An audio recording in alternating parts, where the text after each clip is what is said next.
Pro কাবাডিতে বাংলার প্রতিনিধি নেই, কিন্তু কাবাডি সংস্থার কুর্সি দখলের জন্য কর্তাদের লড়াই রয়েছে একেবারে পুরো দমে।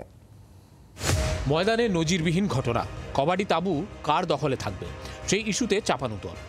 কাবাডি তাঁবুতে আদালতের সমন নিয়ে হাজির বিশাল পুলিশ বাহিনী।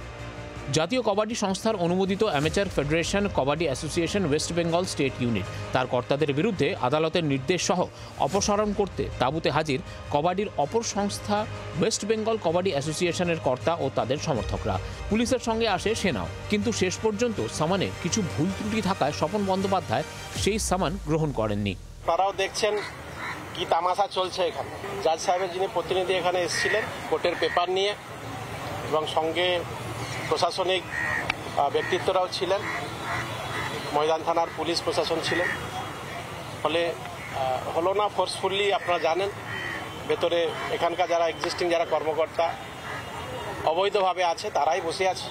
এই মাঠের বোর্ডে ছিল আপনার amateur kabaddi federation of India এবং স্টেট ইউনিট।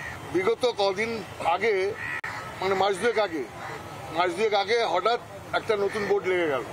বিরোধী গোষ্ঠীর কর্তাদের অভিযোগ সম্পূর্ণ অস্বীকার করেছেন স্বপন বন্দ্যোপাধ্যায়।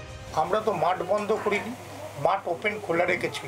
আমরা একটা জিনিস জানি, আইনের পথে চলবে এবং আইনের বাইরে পৃথিবীতে কিছু হতে পারে না। আমরা আইনকে মান্যতা দিই। হঠাৎ বলছে আজকে এতে একটা আইন নিয়ে এসে এইটা করছে, তার মধ্যে আইনের মধ্যে ভুল। আইনের মধ্যে যদি ভুল থাকে সেখানে তো আমরা মান্যতা দেবো না। সোমবার নিম্ন আদালতের রায়ের বিরুদ্ধে হাইকোর্টে যাবে স্বপন বন্দ্যোপাধ্যায় গোষ্ঠী। ক্যামেরায় কমলের সঙ্গে দেবাঞ্জনের রিপোর্ট, জি 24 ঘন্টা। বাংলার আওয়াজ, বাঙালির আবেগ, জি 24 ঘন্টা।